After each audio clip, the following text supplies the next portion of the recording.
durante la jornada de hoy. Vamos a cambiar de tema. ¿Y sabía usted que las emisiones de metano podrían estar acelerando el cambio climático y que también hay un detalle con lo que se genera desde el ser humano? Bueno, para conversar acerca de aquello estamos con la doctora Mariela Llévenes, justamente también académica de la Facultad de Ciencias Ambientales de la Universidad de Concepción. ¿Qué tal? ¿Cómo está? Muy bien, gracias, Matías. Bueno, estuvimos leyendo ahí en Diario Concepción, hay una nota que le invitamos también a que la puedan leer, que habla justamente de lo que ocurre con el metano. Primero, vamos a hablar acerca de lo que significa el metano, porque sabemos que la huella de carbono específicamente está relacionada con el CO2, pero el metano es CH4, es decir, también tenemos por ahí una similitud y también hay emisiones de carbono. ¿Qué es lo que sucede con justamente cuáles son las diferencias, las similitudes que existen entre uno y el otro? Sí, bien. La relación principalmente cuando hablamos de cambio climático, hablamos de dióxido de carbono, CO2, porque es el principal gas de efecto invernadero que tiene un largo tiempo de residencia en la atmósfera. Y por ello también estamos asociados a la huella de carbono, considerando el dióxido de carbono. Pero en la última década se ha tomado bastante en cuenta otros gases de efecto invernadero, como el metano, el que también tiene una incidencia importante en la atmósfera, porque la particularidad que tiene es que pasa menos tiempo en la atmósfera que el dióxido de carbono, 100 años aproximadamente el dióxido de carbono, pero el metano puede pasar 10 a 15 años, pero tiene una gran capacidad radiativa, es decir, de absorber calor, y por eso calienta la atmósfera. Entonces, no tan solo el dióxido de carbono pasa a ser un gas de efecto invernadero importante, sino también el metano.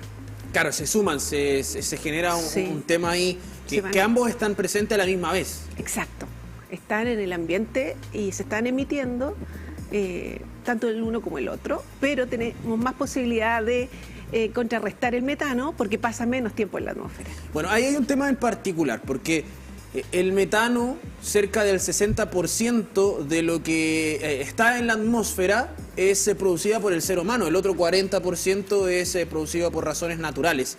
¿Qué es lo que ocurre con ello también? ¿Por qué hay una especial preocupación en este último tiempo, en estos últimos 10 años, con la emisión de gases de efecto invernadero y específicamente con el metano?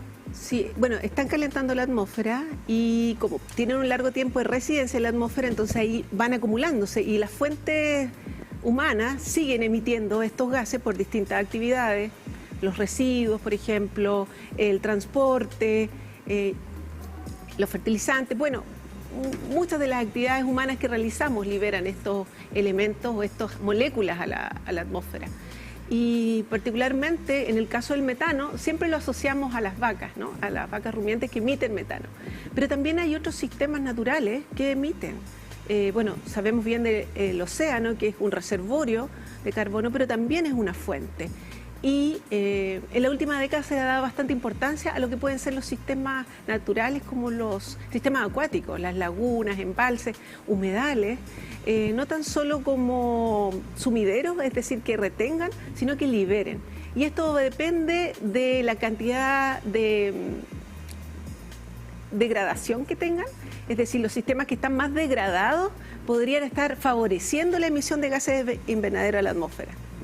Hay un tema ahí también en relación a lo que de dónde proviene el metano, tal como lo habíamos señalado, porque por ejemplo la industria de la agricultura se habla de que es uno de los principales, especialmente la ganadería, ahí en aquel inciso, pero también lo que está ocurriendo con las lagunas. Sabemos que hace hace días atrás y en general en diferentes espacios, la misma Laguna Grande de San Pedro, hemos visto esta contaminación por cianobacterias, lo que está ocurriendo dentro de cada cuerpo de agua y cómo esto también podría estar afectando justamente a la atmósfera de nuestro planeta.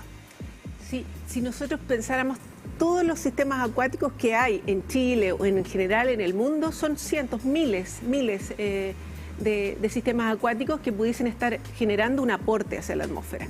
Y si estos están más degradados, efectivamente, hoy sabemos que pueden emitir más metano hacia la atmósfera y aumentar estos niveles, aportar, ¿no?, a ese balance general de carbono que hay. Pero cuando los sistemas están más contaminados, como tú haces referencia, quizás microorganismos, microalgas, que están presentes y cuando son muy abundantes en un sistema acuático, empiezan a cubrir la columna de agua y ya no se ve ese color como de un sistema que se ve más limpio, más verdecito, quizás con transparencia, sino que se vuelve más, tienen otra tonalidad que la podemos ver visualmente.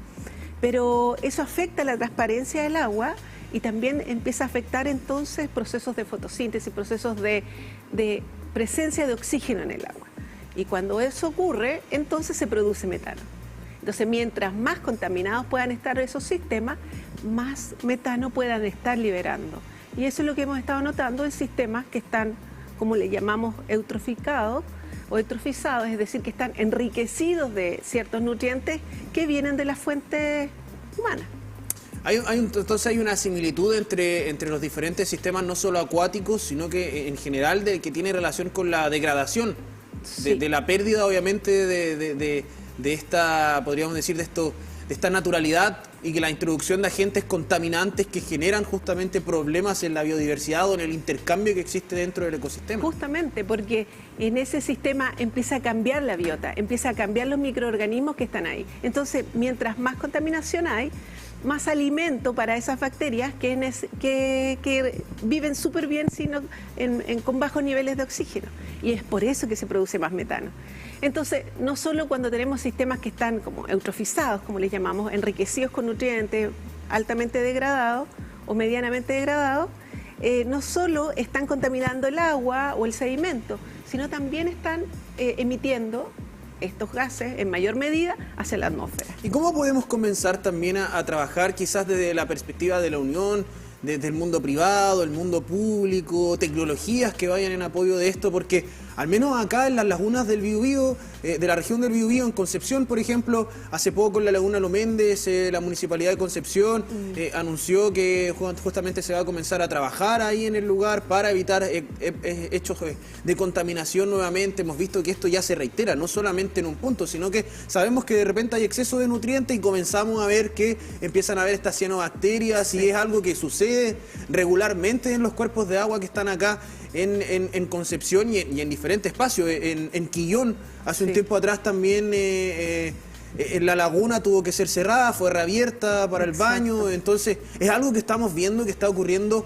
en diferentes espacios, en diferentes territorios. Entonces, ¿cómo también podemos comenzar a trabajar para que ayudemos y apoyemos a nuestro ecosistema y no se degrade y no se contamine?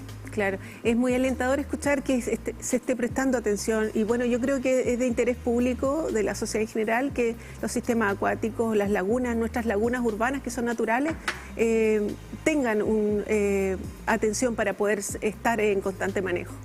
Y yo creo que es un trabajo interdisciplinario donde la universidad juega un rol muy importante, pero también la sociedad civil, las entidades regionales, nacionales, que podamos trabajar en conjunto para poder caminar hacia la restauración o la remediación de estos sistemas, ¿no? Y poner atención para poder paliar de alguna manera estos aumentos de temperatura o las fuentes contaminantes que hay alrededor de estos sistemas acuáticos y que afectan sin duda el contenido químico que tienen. Doctora, y desde su perspectiva, desde su ámbito de estudio, desde lo que ha sido para usted también, obviamente, dedicarse a estos temas, ¿cómo también valora lo que ha sido la visibilización que se le ha dado a estos temas en este último tiempo, sobre todo las perspectivas del cuidado de los ecosistemas? Porque esto es algo que no se ve, no impacta de forma directa la vida cotidiana de los seres humanos, no genera un daño mayoritario a nuestra rutina, pero sí puede ser algo que comencemos a ver o a afectar en los próximos 20 años, que se empiece a morir la fauna, la flora que habita en esto, alrededor de estos territorios o dentro de los territorios, y que comencemos a ver, como ya ocurrió en algún momento en nuestra historia de Concepción, que se comiencen a secar estas lagunas, que se comiencen a eliminar estos cuerpos de aguas, producto obviamente también de la acción directa o indirecta de los seres humanos.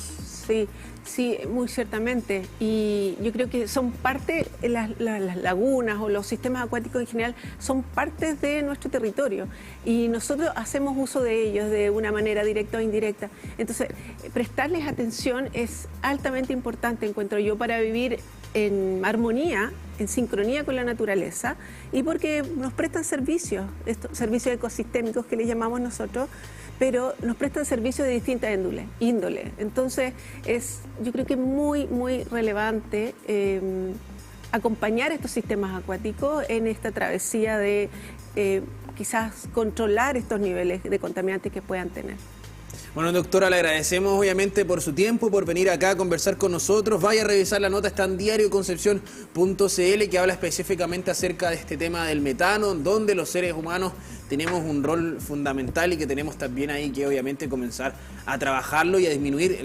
En realidad, claro, nos centramos a veces en el dióxido de carbono, pero hay varios gases que también son parte del efecto invernadero, el metano es uno más, entonces hay que también empezar a tomar consideración en aquello. Doctora, muchísimas gracias. Muchas gracias a ti. Bueno, y de esta forma nosotros queremos invitarles a que vayamos a revisar